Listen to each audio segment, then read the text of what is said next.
and every story can change the world. Together we are Global Speakers Talk. Well, welcome back to Global Speakers Talk Monthly Summit. I'm JB Herrera, and I'm glad you're here. You know, every month on this stage, we go looking for the same thing, a truth simple enough to fix on an index card, but big enough to change how you lead, how you love, and how you show up in a room. And today we're going to chase one of the oldest truths there is, and it's wearing a very modern disguise. And here's the question we're going to sit with today. What makes people follow you? What makes them connect with you? What makes them actually believe in you? Not tolerate you, not report to you, but believe in you. Now, I've been asking some version of that question my whole life. I grew up essentially living between two cultures. The natural Mexican culture that my parents raised me in, but not fully there because I was kind of coming into the American culture. And so I kind of sat between these two spaces. But that taught me not to follow labels, that people follow trust. They follow people that they can trust. They follow the truth of who you are. Now, I bust tables. I apprenticed as a plumber. I learned in a very unglamorous way that showing up and doing honest work is its own kind of leadership. And later, I spent time inside Apple at a moment when I watched technology do something remarkable. It didn't replace people. It unlocked what was truly brilliant in them. And that single idea has run through everything I've built since. In the company that I have now, we focus on the one fundamental principle that technology should augment human brilliance. It should never replace it. And that's why this topic, human first, matters so much to me right now. We live through the fastest rewiring of trust in human history. Algorithms curate our news. AI drafts our emails. Avatars sit in for us in meetings. And in the middle of all of it, the oldest human question is getting older, not quieter. Who do I actually believe? Who do I choose to follow? Not because I have to, but because something in me trusts them. That's not a soft question. That is the question. Because in an AI-driven world, leaders, coaches, founders, and the parents who win the future will not be the ones with the most polished algorithm.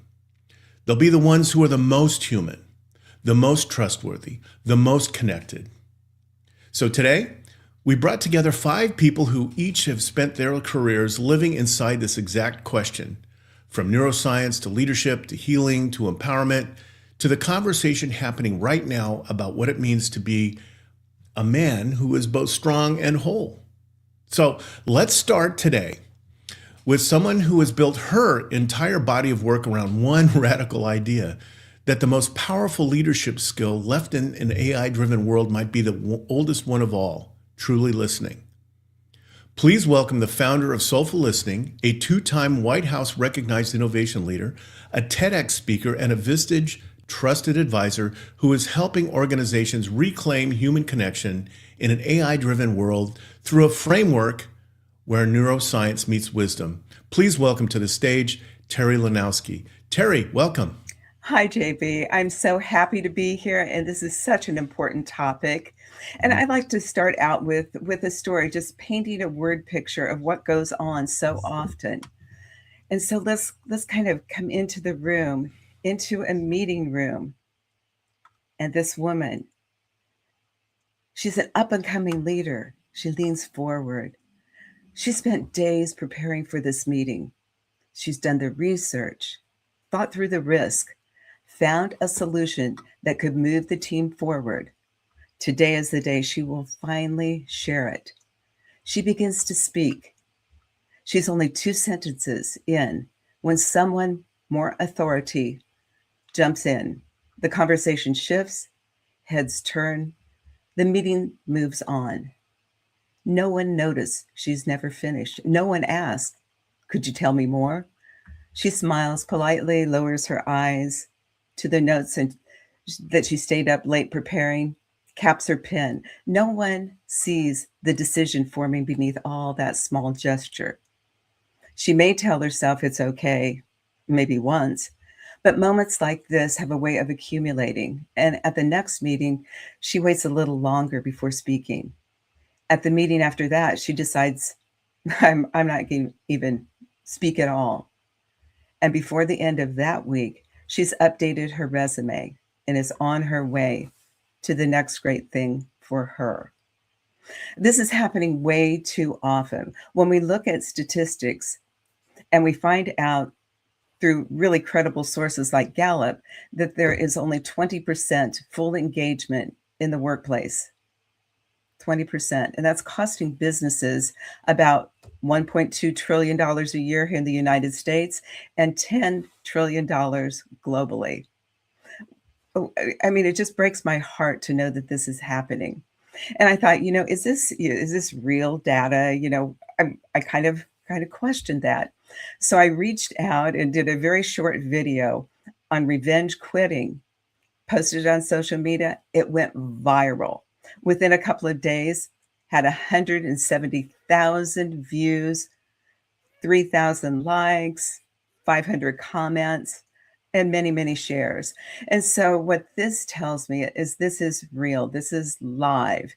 And, so then we go, well, what's the answer to that? And when I dig deep into what I have to offer, at that moment, that first unheard moment is when disengagement begins and it escalates and it's crushing.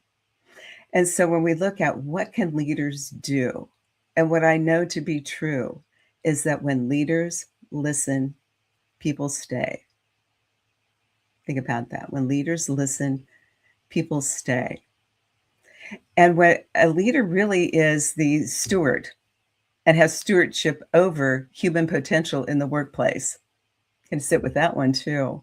And so when a leader can hold the space for another person, it can really engage in a way that allows an individual to express their greater human potential.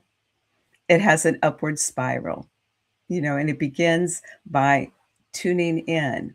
And I talk often about my framework, which JB had mentioned, which is soulful listening.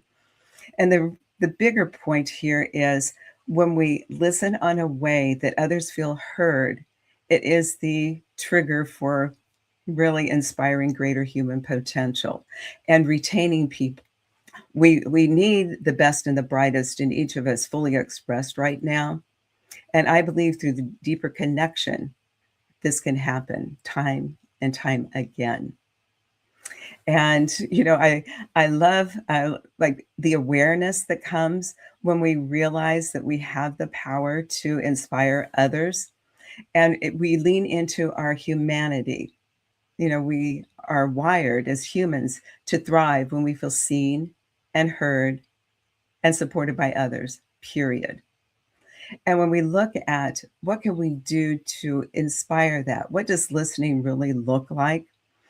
Surprisingly, it begins with self-care and how we are taking care of our physical body. Not only that, but what are the thoughts that are going on in our head? What is the degree of emotional intelligence we bring to an interaction? Are we present? Yeah, are we there? When we hear another person's idea, do we take action or do we just slough it off?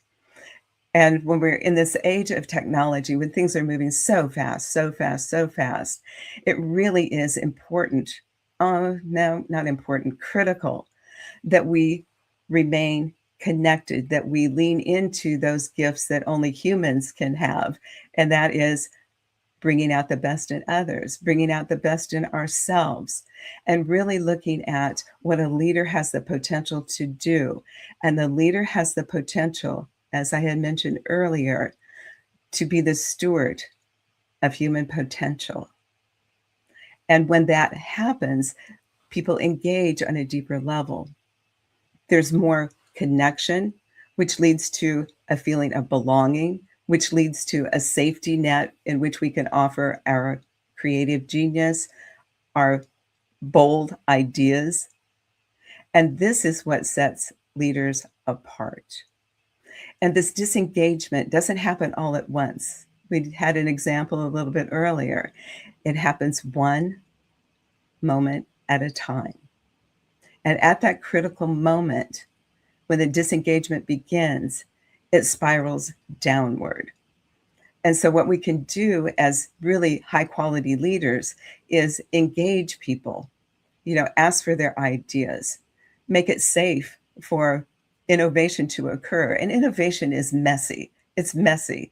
And, and having that container where you can bounce ideas back and forth when we're taking care of ourselves so we can hold the space for others to really offer big, bold ideas.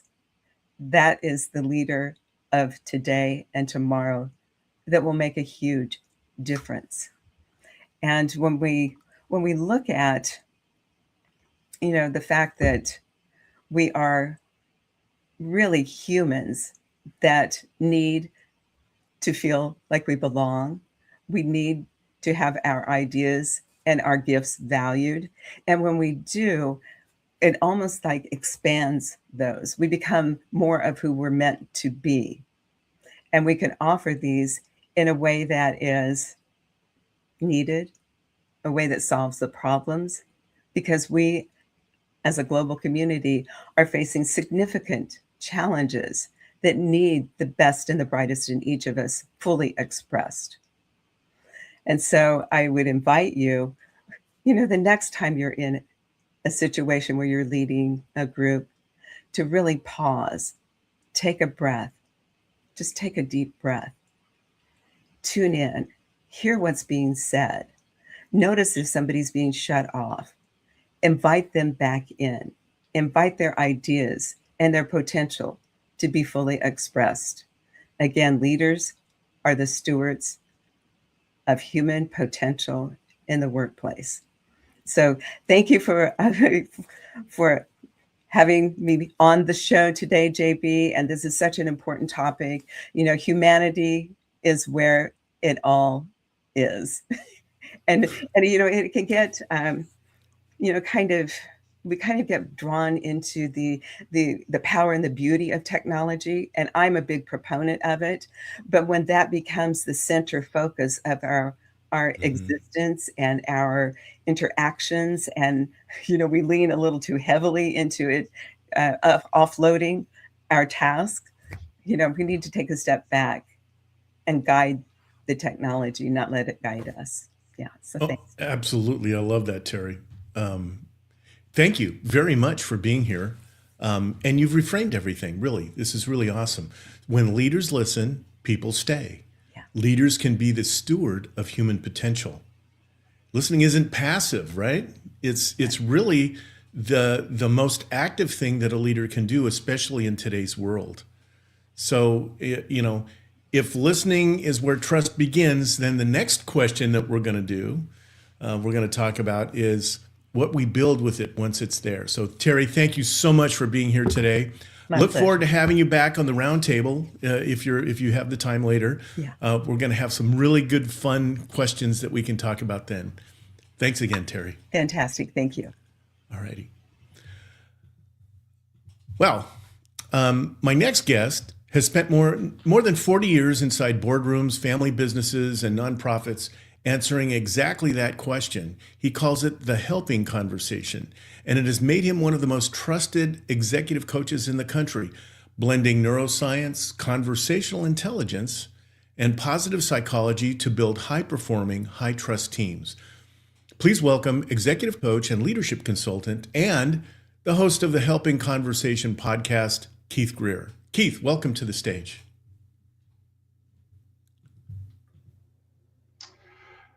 Thanks, JB. Good morning, everybody. It's an honor to be here with you today and to share this time with such an accomplished group of colleagues. Looking forward to hearing from all of them. Thank you, Terri, for your wonderful words. To explore one of the defining leadership questions of our time. Artificial intelligence is transforming the way we work at a breathtaking pace. Every day we hear new predictions about what AI will replace, what it'll automate or accomplish better than humans. The conversation is everywhere. I hear it in boardrooms, classrooms, conference halls. I've been having it around my dinner table. But perhaps we're asking the wrong question when we ask, what can AI do? Perhaps we should be asking the following. What becomes more valuable as AI becomes more capable? Which leadership qualities increase in value as technology accelerates? If AI can do the work, what will people value most in the people they choose to work with? And perhaps the most important question, which frames why we're here today, in a world where AI can generate answers in seconds, what makes people follow, connect with, and believe in another human being? I invite you to hold these questions in both your mind and your heart over the next few minutes, because I believe the future of leadership will not be determined by how well we compete with artificial intelligence. It will be determined by how intentionally we develop the uniquely human capacities that AI cannot replicate. So today, I want to explore 5 of those capacities, 5 leadership practices that research consistently shows create trust, deepen human connection, foster psychological safety, and unlock the very best in individuals, teams, and organizations. And to guide our exploration, I'd like to take a minute just to introduce you to an evidence-based framework that has profoundly influenced my own work. It's called Conversational Intelligence, or CIQ. Grounded in neuroscience, CIQ helps us understand how everyday conversations shape the brain's experience of trust, threat, connection, and collaboration. It provides leaders with practical, research-based strategies for creating the kind of relationships where people feel safe to contribute, innovate, and grow. At the heart of each of these 5 human capacities lies a simple but powerful question, one that every leader is answering every day, whether they realize it or not. The question is not answered by our titles or our credentials or our intentions. It is answered through our words, our behaviors, and the conversations we create every day. To this end, I want to make sure that we are all on the same page when it comes to how we are conceptualizing leadership in this moment. My comments will focus on leadership as a distinct professional role, let's say within a company or an organization. But let's be clear, the human connection practices we're going to discuss are wholly relevant to anyone who wants to enhance their leadership skills in any and all roles they might play in their larger community or within their own family. As we explore each capacity, I'll introduce one of these essential human questions and share a conversational intelligence strategy that leaders can immediately use to create the kind of interactions that leave people feeling trusted, valued, connected, and inspired to co-create something greater than they could accomplish alone. Human capacity number 1, trust. Question, can I trust you? If we want to create authentic human connection, trust is not simply important, it is absolutely foundational.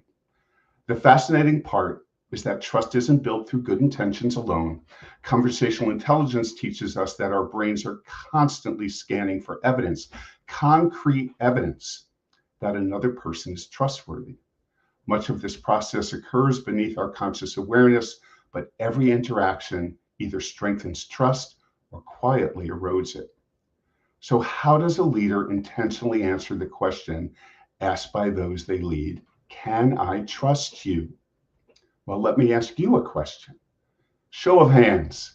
How many of you have ever had a leader in your life ask you the following? In our relationship, what do you need to see, hear, or feel from me that would be evidence to you that you can trust me? Now, I can't see anybody, but I'm thinking very few hands went up. And yet, this single question changes everything. It invites people into the co-creation of trust. Instead of assuming trust already exists, it honors the sheer complexity of how 2 people come to trust each other and acknowledges that every person's experience with trust creation looks different. Now, a word of warning, though, if you decide to ask this question to anyone in your life, because most people have never been asked about it before, most at first won't know how to answer. In fact, they maybe even look at you like you're a little crazy, and that's okay. The power is not necessarily only contained in the answer. It is found in the asking. When a leader demonstrates the humility and courage required to ask this question, to quickly bring a shared focus on trust creation, people feel respected, valued, and trust begins, and emotional safety begins to develop. In that moment, the leader is already providing evidence that they are someone worth trusting, someone that people want to be connected to. Human capacity number 2, connection. Question: do I matter to you? Search the reasons why people leave organizations, and one answer consistently rises to the top: I didn't feel valued or appreciated. Us human beings are wired for connection. At the heart of connection is one deeply human need to know that we matter. Not matter because of a title or our productivity, not because of what we accomplish, simply because of who we are. So how might a leader answer the question, do I matter to you? Well, they can become a student of people's strengths. Most people can quickly tell you what they're not good at, but ask them to describe their greatest strengths, talents, or unique gifts, and boy, do they become uncomfortable, either because they don't know, or because maybe they have that message in their head that they are fearful of being perceived as boastful. Yet neuroscience tells us something remarkable. When leaders consistently notice, name, and celebrate the strengths of others, they create powerful neurochemical experiences of appreciation, belonging, and loyalty. People never forget the leader who helped them see something extraordinary in themselves. Human capacity number 3, curiosity. The question, am I heard? Curiosity is far more than asking questions. It is the willingness to enter another person's world without judgment and without needing to be right.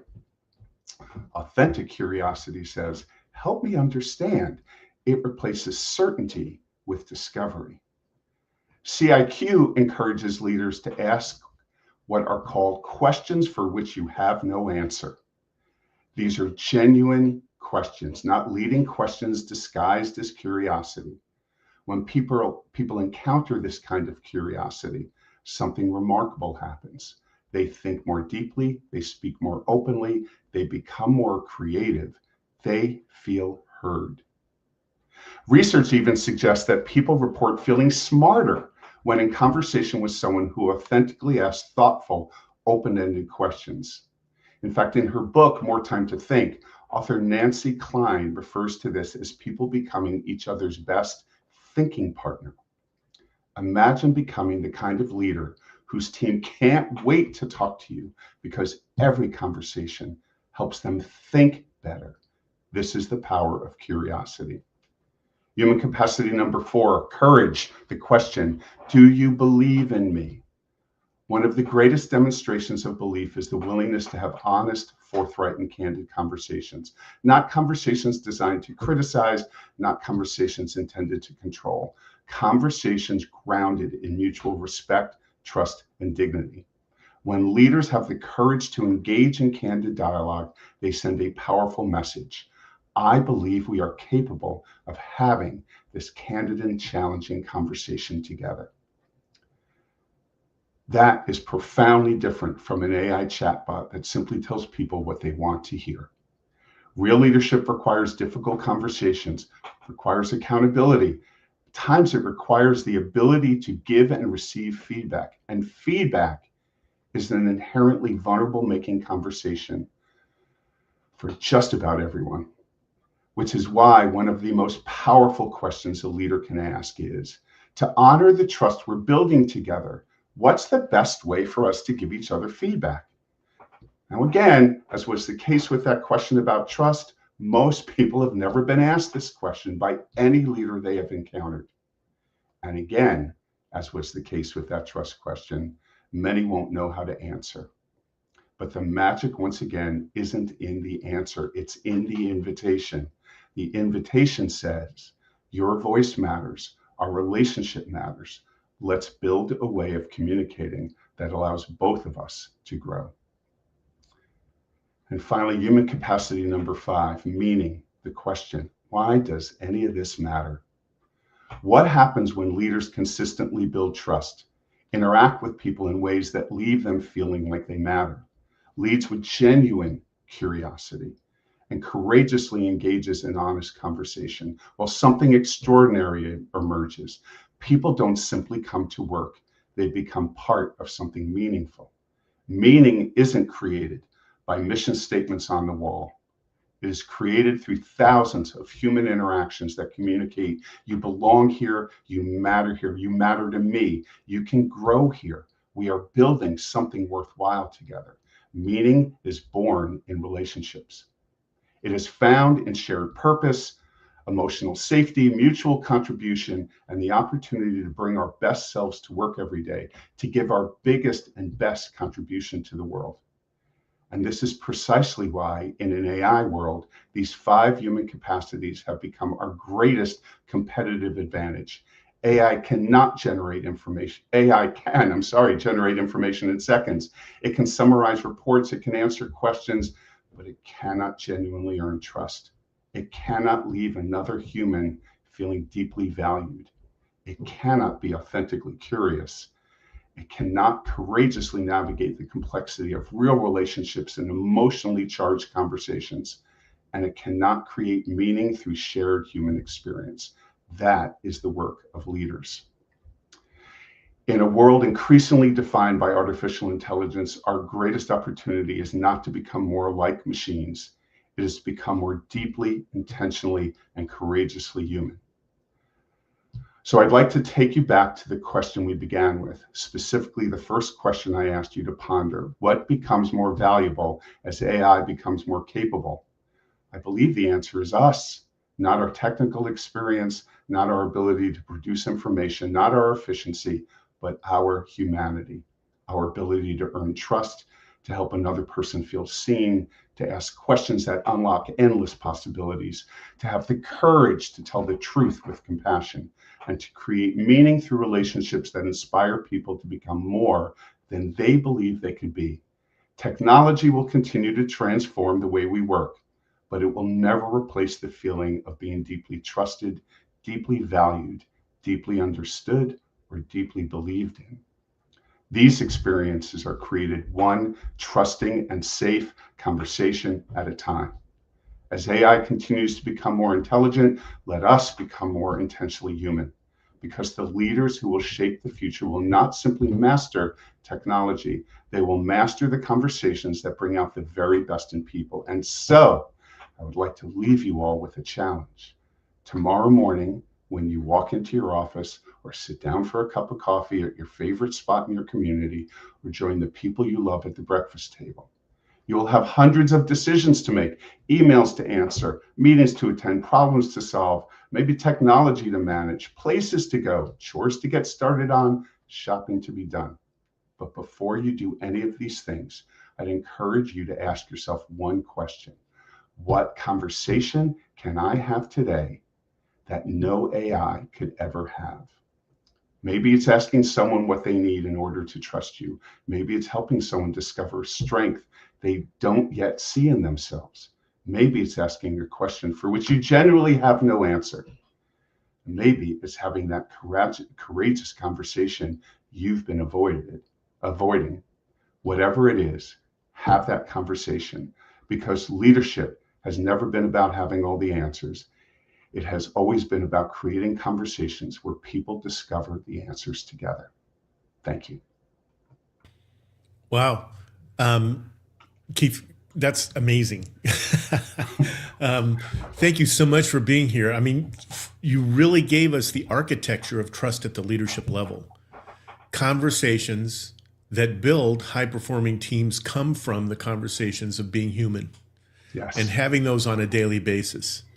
So again, thank you very much for being here. I'm looking forward to the roundtable. I've got some questions that I'm going to pound you with. Awesome. I'm looking forward to it, JB. Okay. Awesome. That's great. So before any of us can lead anyone else with real trust, there's a harder conversation most of us avoid, the one with ourselves.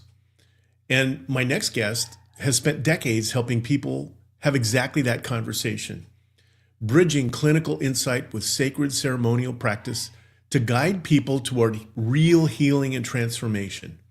So please welcome transformational guide and healing expert, Vesna Matic. Vesna, welcome to the stage. Yes, hello. Thank you, JB, for that wonderful introduction, and also just being able to speak on this very, very important subject.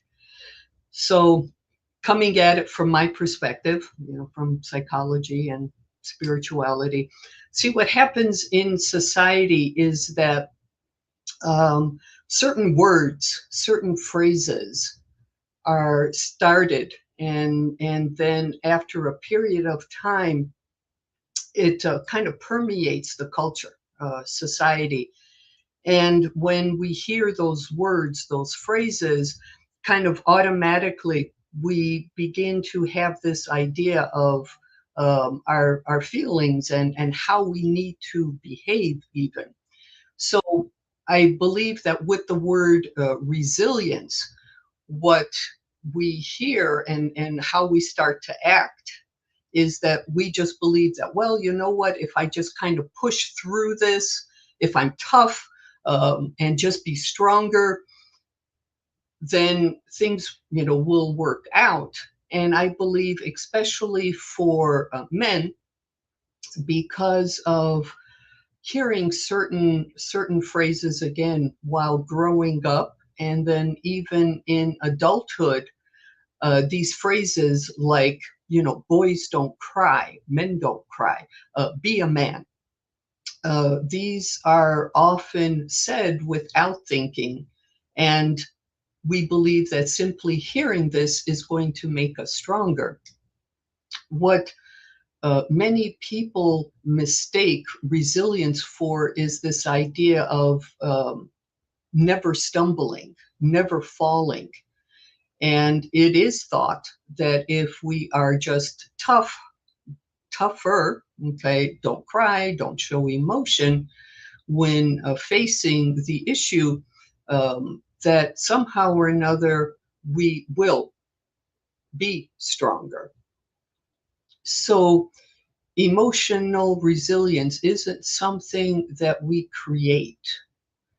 It's something that we uncover, and it gets stronger within us with every single hurdle that we experience and overcome. Sometimes we forget just how resilient we truly are.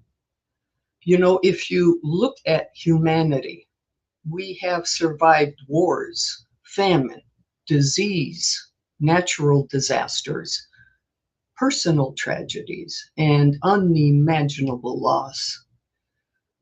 And generation after generation, the human spirit has continued to rise. Every single generation has had its own struggles, its own hurdles. Yet we are all still here. And so if humanity can endure that, perhaps there is something within each one of us that is stronger than we realize. Humanity, society are made up of individuals. So that same spirit that carried humanity forward lives within each one of us. Resilience isn't the absence of pain or pretending that everything is fine or becoming emotionally numb. It's the opposite. Allowing that fear, pain, or whatever you are feeling to rise to the surface is the greatest gift you can give to yourself. When we stuff our thoughts, our feelings, emotions, the body can only take so much. And what ends up happening is that's when disease occurs.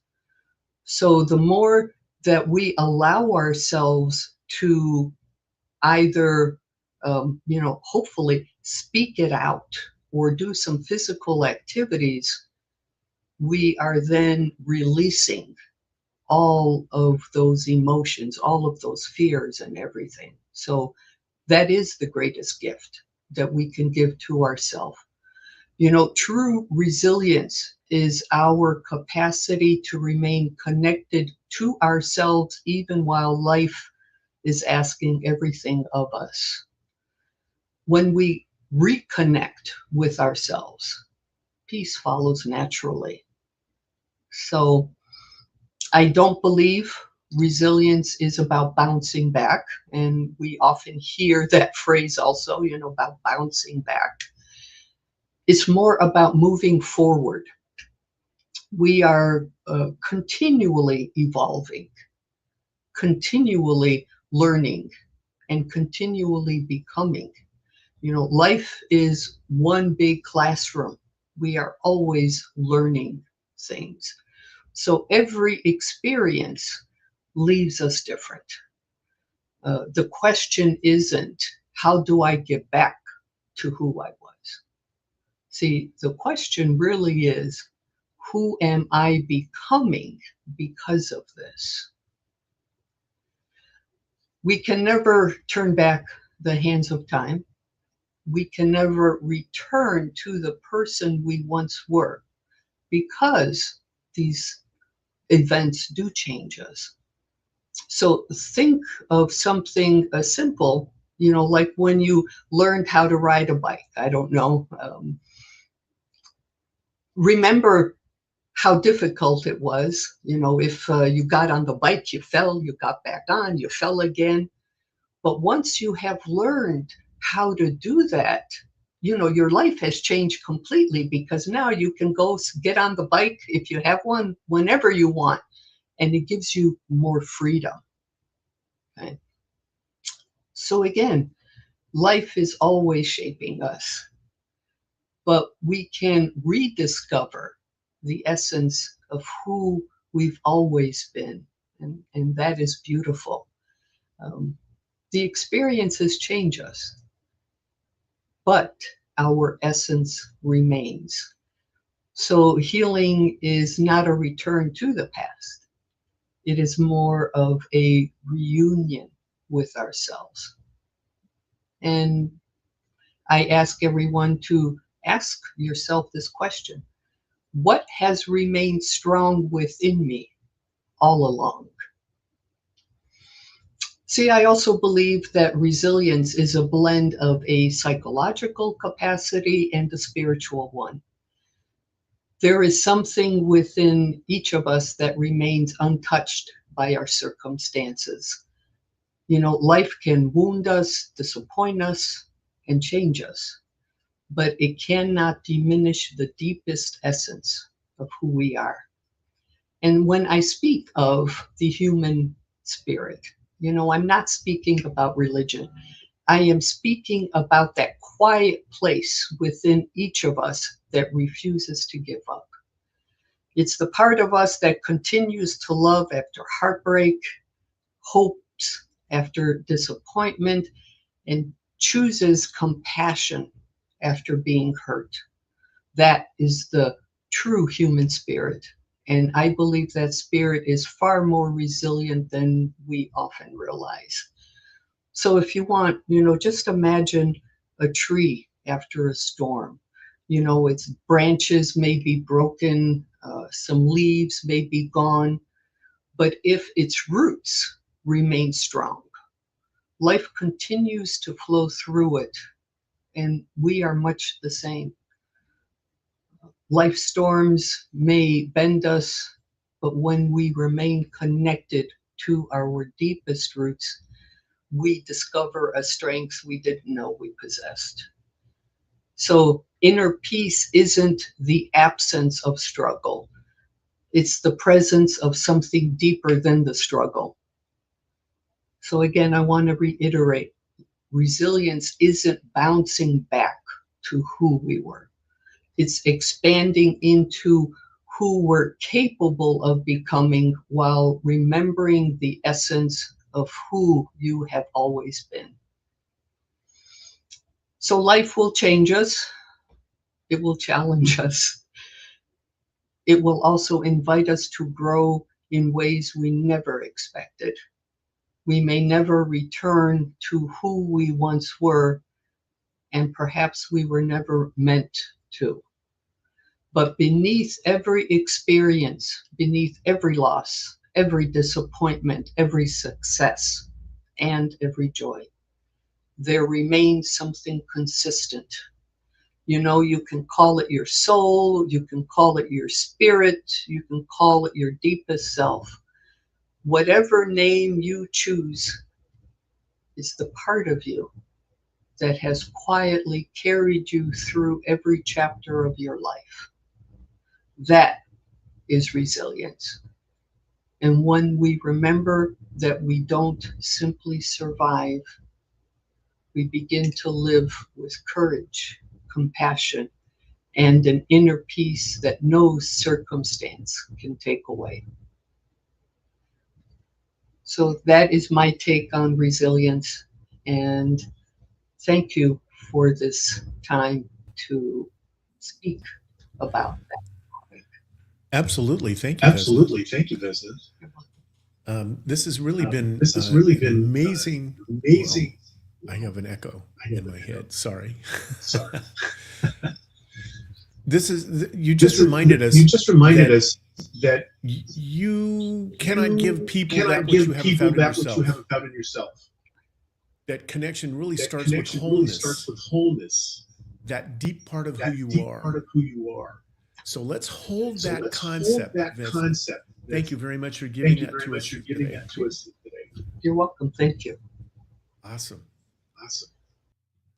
So my next guest takes the healed whole self and asks the question, now, what do you build with it? She's a global speaker, author, and mentor who has made it her life's work helping ambitious women become unstoppable, blending sharp strategic insight with spiritual intuition to unlock rapid, lasting change. Please welcome to the stage, Ramona Pop. Ramona, welcome. Let's see. Everyone. Hello, everyone. I can hear my too. It's better now. I think, yes, I think everybody can hear me. So thank you for having me. And definitely, I would love to make a big remark on what makes people follow and connect with us. And I believe the most important thing is our authenticity, first and foremost, because when we are authentic, we are connected to ourselves. We are in in our genuine state, in our energy, and also I will say that even the support is very important that we give to people. I'm speaking only from my experience. I don't want to speak from books or from, whatever I've learned throughout my journey. I'm only speaking from my experience. So the authenticity, the support, the openness, the willingness to collaborate with people nowadays, uh, meeting, really meeting their emotional needs and be there for them in that particular moment. I believe these are the catalysts that, they really connect us and put us together. And this, I believe this is how a real connection should be made, because whatever is built on true energy and authenticity, it has to resonate 100% with your people. So for me, from my experience, this is what I feel, and this was my experience during all these years.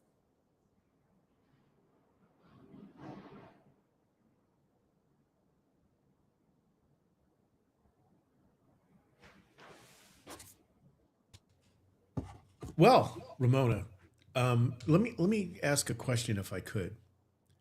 You showed us that authenticity is the key to really meeting people in the moment, and that is really the key in connecting with others, right? Yes. That is really the foundation of what you were talking about when you talk about giving people full permission to be unstoppable, right? Yeah. And if you were to, we'll come back to this in the roundtable later, but I just wanted to kind of give you the opportunity to say one thing that you want to give people right now. That's a little tip and trick that you'd want to give them from that. Well, as I said, our authenticity, it's who we are. This is our unique definition. So instead of just meeting your second copy, let's just meet ourselves. Let's just be really the expression of million people, where we can find and we have the opportunity to really meet the diversity, the beauty of the human being. So we can really collaborate and really support each other, because we all have something unique, something ours. And in this case, we can really be a big help for the humanity, for our environment, for the people that we love. We can be a real help for ourselves. Being ourselves, it's easy, should be easy. I believe it's harder to not be yourself. So my tip or trick will be just to be yourself. Like, kill that ego. It doesn't serve anyone. And I'm so grateful that the collective consciousness is raising the vibration now. And this is what I'm doing actually in my work as well with the people that follow me. And they feel me. They feel my energy. For example, I just did a live event in person here in Bucharest, in Romania, and people, and I had with the whole room a very strong and powerful meditation where people connected with their hearts, and they felt centered, and they just remembered for a minute how to be themselves, to be love, because love is our essence. This is what we are. This is who we are. This is our essence. So it's very important to connect with ourselves often. Like at the beginning, even putting an alarm on the phone, it's helpful, because you're contributing to the collective consciousness by raising individual frequency. If we all do that, imagine the wonderful world that we will live in. So I believe this should be a non-negotiable, every personal responsibility to stay on high vibration. I love it. That's great. Thank you so much, Ramona, for being here today. Thank you for Wonderful having me. message. Absolutely. So I want to turn the conversation around for a second, because Human First has to include all of us at this table. And my next guest has built his platform, Sunday Reset with Will and Friends, around a conversation men are too often taught not to have, about mental health, about masculinity, about what authentic strength actually looks like. And with a background spanning sales, marketing, and client success at Modern Health, he's dedicated to building cultures and lives that are real. So please welcome author, speaker, and host, Will Craig. Will, welcome. Thanks, JB. I'm happy to be here. Absolutely. All right. So I want to ask you all a simple question. When was the last time someone asked you, how are you? And you actually told them the truth? Most of us didn't. I know I didn't. We say things like, I'm good. Oh, I'm busy. Busy as always. I can't complain. Even if I did, who'd listen, right? Because somewhere along the way, we learned something truly dangerous. That professionalism means hiding.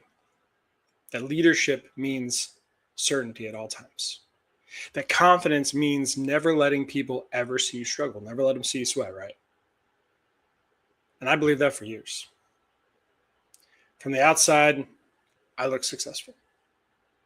But on the inside, I was terrified people would discover that I wasn't enough. So I got really good at performing. smiling, being funny, being the dependable one, being whatever version of myself I thought people wanted. And the problem with that is people can admire the performance, but they cannot connect to one. The greatest leaders I've ever met all have one thing in common. It's not charisma. It's not always intelligence. Heck, it's not even confidence, really. It's that they make every single person around them feel more human. When people hear my story, they hear about 6 brain surgeries. They hear about my struggles with depression. They hear about losing someone that I cared for deeply, my girlfriend. Here lately, they hear about me becoming a father, building a podcast around mental health, and they assume those experiences in the past made me stronger. That may be true. But what they really did was make pretending impossible. I've spent years trying to earn approval, trying to prove I deserve to be respected, trying to convince everyone, including myself, that I had everything together. Eventually, I realized something. People weren't connecting with the polished version of me. They connected after I stopped pretending. And that changed everything. Not just my friendships, not just my marriage, not just my audience. It changed the kind of leader that I became. So, if you take anything away from this speech, it's going to be the following 3 points. Number 1, people don't need perfect leaders. I'm going to say that again, in case you didn't hear me the first time. People do not need perfect leaders. What they need is permission. Every room has an emotional thermostat. Every room you walk in has an emotional thermostat, but the leader is the one who sets it. If you pretend that everything's perfect, everything's fine, everything's going exactly according to plan all the time, everyone else is going to start pretending too. But if you admit, guys, I don't know. You know what? I made a mistake. Or the Holy Grail. I need your help. You have now created permission. You have created an environment where honesty is valued over performance. Because that's what we do a lot of times in our day jobs. We perform to hide from what isn't lying underneath. And that, my friends, is influence. Think about the best boss you've ever had, if you don't believe me. Were they the smartest? Were they the most charismatic? No, probably not. No, but they were the one that made you feel the most seen. That's who you really resonated with. That's who you connected with. Because in a world full of buzzwords and customer service voices, they treated you like a human being because you dared to show them who you authentically were. Which brings me to point number 2. Authenticity is not the same thing as oversharing, contrary to popular belief. It's an important distinction because people often confuse authenticity with emotional dumping. But there's a difference between vulnerability and passing on emotional responsibility that should be left with a professional. Authentic leaders don't tell everyone every single detail of their lives. They simply stop pretending to be someone that they aren't. They instead focus on showing up as who they always were and let the chips fall where they may. And yeah, that means sometimes you're not going to be everybody's cup of tea. You might really rub some people the wrong way, actually. But the ones who are really with you are really with you. Not the curated version of you, the real you. My point is this. You don't have to share every single scar you got on your body, but you also don't have to fake having skin where there's a wound. You can leave the mask for Halloween. Which leads me to my final point. the mask that we all wear has a cost. And spoiler alert, it's expensive. The truth is we all wear masks. The confident executive, the perfect parent, the fearless entrepreneur, the strong man, the person who's always okay. And masks can definitely have a positive impact. I want to be clear about that. They can give you confidence when deep inside you're a nervous wreck, you're shaking, you can't even imagine having the strength to get up there. But you put the mask on and suddenly you do. They can also help you avoid those tough questions from loved ones at Thanksgiving. I get it. The mask has value. But at its core, the mask accomplishes only one thing. That's to protect us from rejection. But that protection comes at a cost because it also prevents connection, which at its core is the very thing we're actually searching for. We hope that by wearing the mask, we build this natural connection. You can impress people with the mask, but you'll connect with them through your humanity. A few months ago, I became a dad for the first time. And something changed. I realized my son is probably never going to know the version of me that spent years believing that I had to earn love. He won't know the man who had to hide his anxiety behind all these jokes. I'll just keep making dad jokes. Or the man who smiled because it felt safer than telling the truth. This isn't because I've become perfect by any means. But it's because I finally stopped pretending. That's what I want leadership to become. Not producing more impressive people. You're already impressive on your own. I want to produce safer people. Because safe people create safe cultures. Safe cultures create innovative teams. They create healthy families. They create better businesses. And ultimately better communities. When this summit ends, I'm not arrogant enough to believe that you all remember any of this speech, any of the 3 points, anything I've said. No one is going to remember every framework they've heard today, every statistic, every word. But the same is true for you. The same is true for you in your day-to-day life. Contrary to what we all might think, everyone's not going to remember that big presentation you had. No one thinks about 10 years from now how excellent Tom's Excel spreadsheet was. They just don't do that. Your kid's not hanging on every word after they made a mistake and you're giving them the big pep talk. I promise you, that's not what they're going to remember. But you know what they will remember? How you made them feel. So here's the question I want to leave you all with.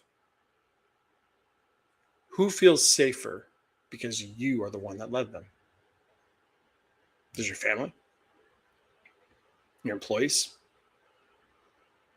Your clients? Your audience? Your children? Because the greatest measure of leadership isn't how many people who follow you. It's how many people become more fully themselves because they met you. And that, my friends, is what it means to be human first. Thank you all for attending this session. It's been a great one. Well, thank you. I love the message. You know, people don't need perfect leaders. No, right? they don't. Create a permission environment by acknowledging vulnerability, showing up as you are. And then the final thing that really just kind of resonated was, who feels safer because you are leading them? We've all had these experiences in our careers and in our lives. And the real issue that we face and we're talking about today is how we can maintain this level of vulnerability, this intention to create a safer environment around us. And so thank you, Will, for focusing that light on these particular topics. Really appreciate it. No, absolutely, JB. Happy to do it. Absolutely. All right. So during our time together today, we've, climbed the entire ladder of what it means to be human first, from the way we listen to the way we lead, to the way we heal, to the way we rise, to the way we let ourselves truly be seen. Here's the thing about ladders, though. The real magic doesn't happen on any single rung. It happens when you put all 5 of those ideas in the same room and let them collide. So let's do that right now. Let's bring the rest of our team together today. All of our speakers, we'll bring them back on stage. And I want to open up a real conversation. Let's see. I got that. Vesna, I think your microphone is playing. And you can, I'm hearing myself. Let's try it. There we go. That's better. Okay. Thank you. I appreciate that. So I want to open up this conversation, not in 5 separate interviews. You've each spent, this time together making the case for a different piece of what makes someone worth following. And I want to know where your ideas agree, where they push against each other, and what a leader, or honestly, any one of us, actually does on a Monday morning with everything you've just given this audience. So today, I want to talk about beyond the algorithm, right? Beyond this AI thing that exists, what it really takes to earn belief. So there's a couple of different angles that I want to approach. So trust in the age of AI, and ironically enough, the point that Will was just talking about, the vulnerability paradox, right?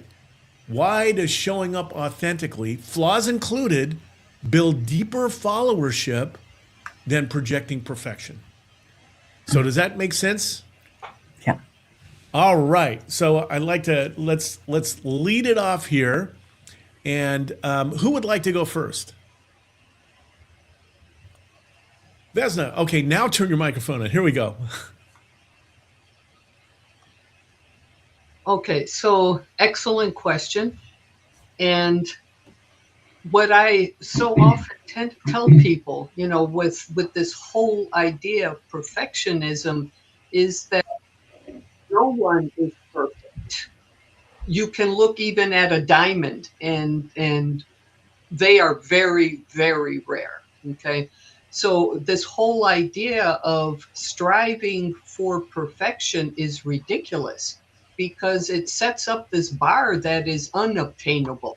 We're all human, and we all have our own flaws, things we're constantly working on.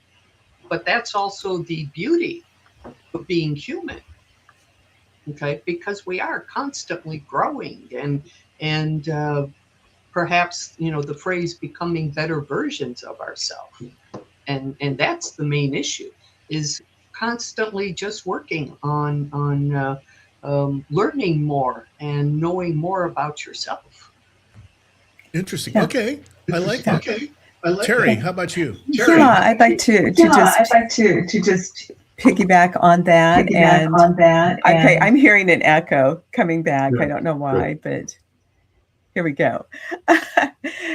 So, tying it together about, like when we are more fully ourselves as leaders, we really give permission for others to do the same. And what an individual will really tune into is who they become in the presence of a leader. Do they become guarded, careful?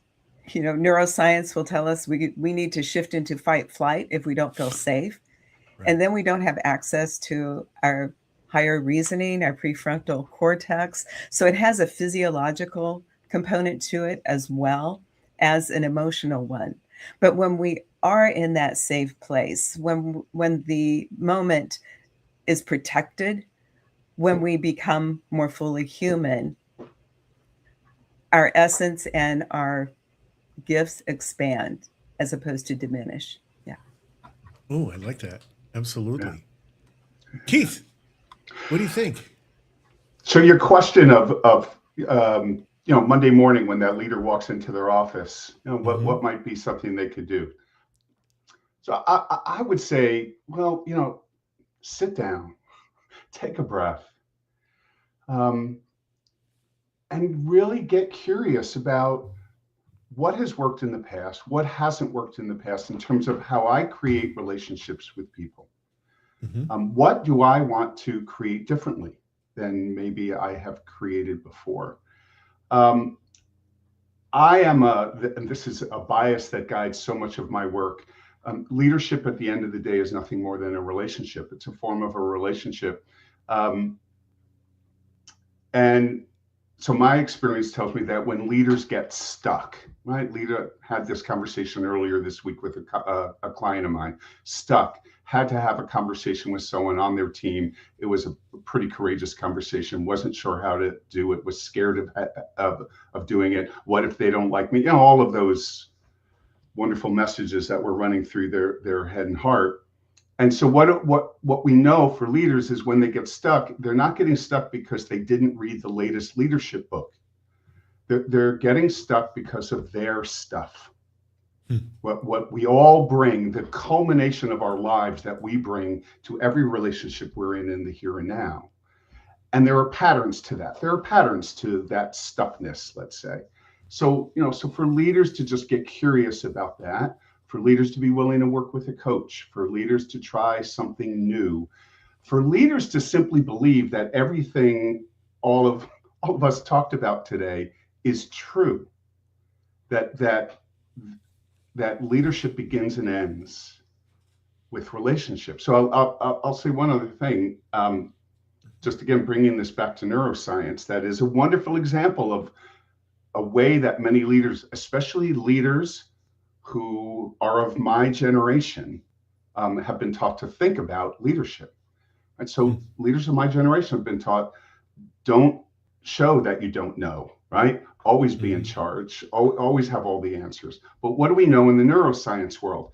So we know in the neuroscience world that when a leader demonstrates vulnerability in front of their team, a parent demonstrates vulnerability in front of their child, that it actually in real time upticks the production of oxytocin, this neuropeptide in our brain that has everything to do with us feeling connected to others. It increases the production of oxytocin in real time, that one act. But it takes courage to allow yourself to be vulnerable, especially if you are maybe of a generation where that was viewed as weakness, to be quite honest. Yeah, that's absolutely true. And we'll come back to that too, because I've got a story to tell about that. Will, how about you? Well, it's interesting because Keith came about it from the scientific method, and he's far more knowledgeable in that area than I am. But in a real practice, so it's so interesting the way you brought it up, because the title of my book is called One Step Forward, and most people assume that title comes from the principle of like, oh, one step at a time, we're going to work through this.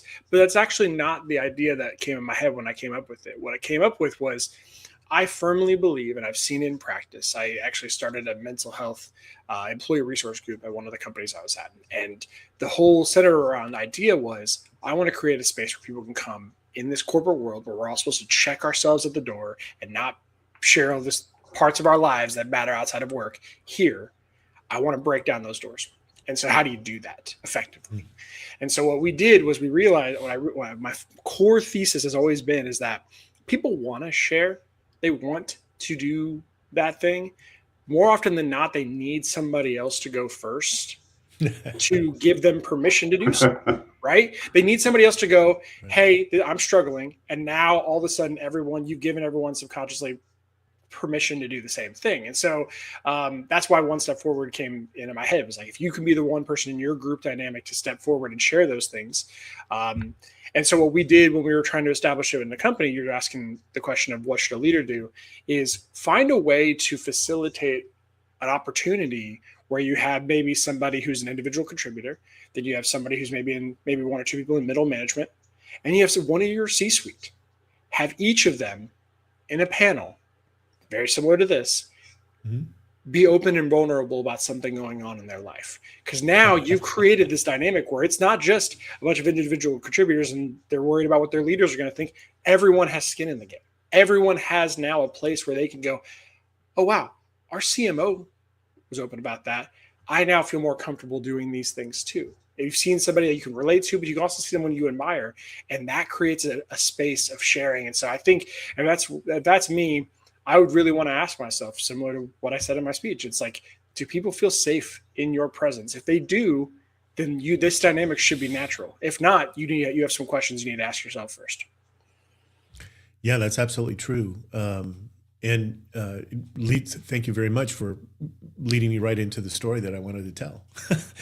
So many years ago, and this is true for a variety of people that, some people are introverts, even though they're a leader, right?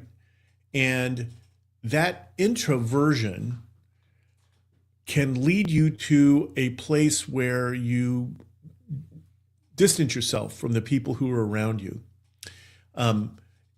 You may have heard of a small little tiny company called Dell Computer, right?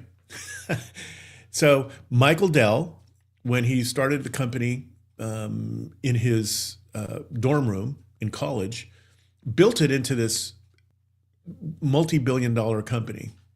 But in the course of doing that, his introversion came out. And what happened for him is everybody in his management team, the closest 100 people, right? Because it's, tens of thousands of employees inside of Dell, felt that he was aloof, that he didn't care, that he didn't really feel what they were going through in the marketplace. And he had to really look hard at himself in the mirror. And it took him about a year to get to a place where he was willing to address that. During that time, that 12 months, the stock price dropped by 60% because the company was not aligned. Finally, he had enough, I would say, encouragement from his family as well as his inside team to have an offsite. 100 people in a room where he became completely vulnerable about his fears about Dell, about the fear that he felt for the technology as it was being applied, about the fear that he had that he would not be able to support the tens of thousands of people in his company. And the story is told that when people came out of that meeting, right, it lasted all day, and he kept going out story after story about everything that he was experiencing personally. They came out fired up. In fact, within 3 months after that meeting, the stock price of the company had gone up 20% higher than it was before 1 year ago, before he had this meeting.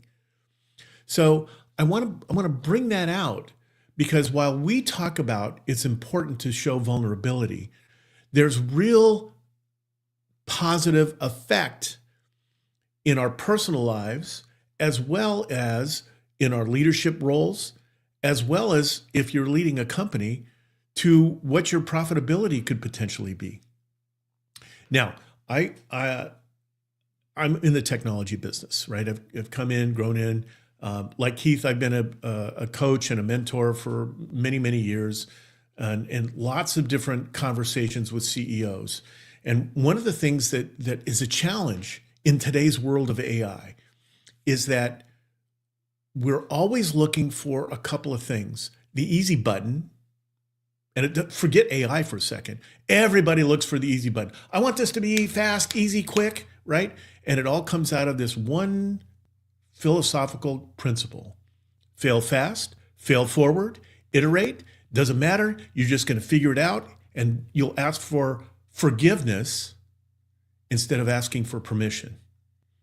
That mentality prevents everything that we're talking about today, being human first, because you're putting the needs of the technology, the needs of the process, the needs of your business before the humans that are going to be affected by it.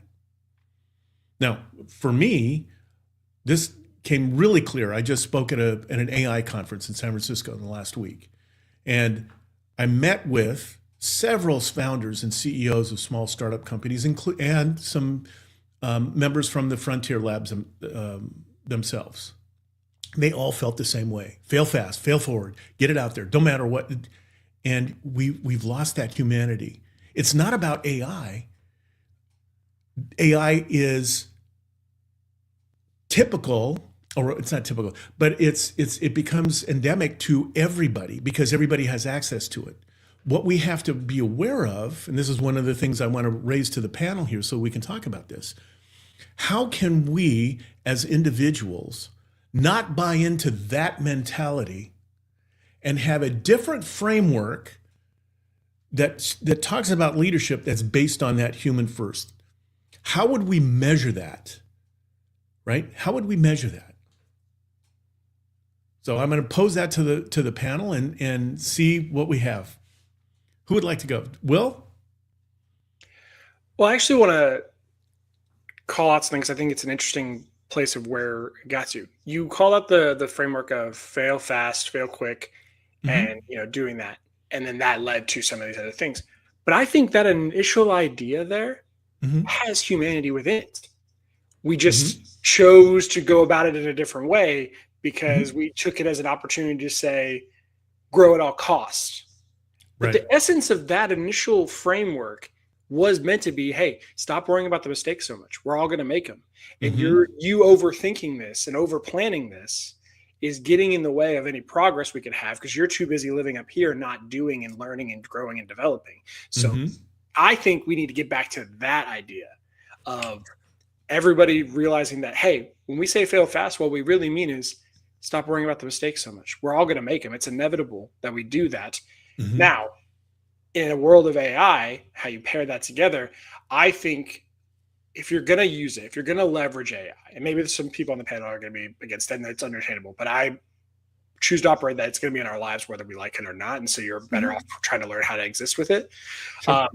But stop having it act on you and instead have it challenge you in your way of thinking to get to these conclusions in the future. That you have that initial idea in your head, you're a little bit afraid to say it out loud in a group meeting. Use it as a sparring partner. Tell me what I'm missing about this. But start with your essence, your idea. Don't say, give me 10 ideas. Say, this is what I'm thinking. Tell me where I'm missing the point. And use it as a sparring partner in the way a chief executive officer might talk to their assistant or talk to their chief of staff. Yeah, I love that. Absolutely. I have my AI Higgins who does that intentionally every day. And in fact, in my company, Synergy AI, our tagline is human brilliance augmented with AI. And we have a rule, a policy. I set it up. And that is, if you're going to use AI to replace people, I'm not working with you, period. And I've turned clients away. Because at the end of the day, if we're talking about humans first, then, and I'm a technology company, then I better live up to that rule, right? If I'm not doing it, yeah. I was going to say, and by the way, not just technology companies, IKEA just came out with a report where they were starting to leverage AI, but they didn't have to do a single layoff.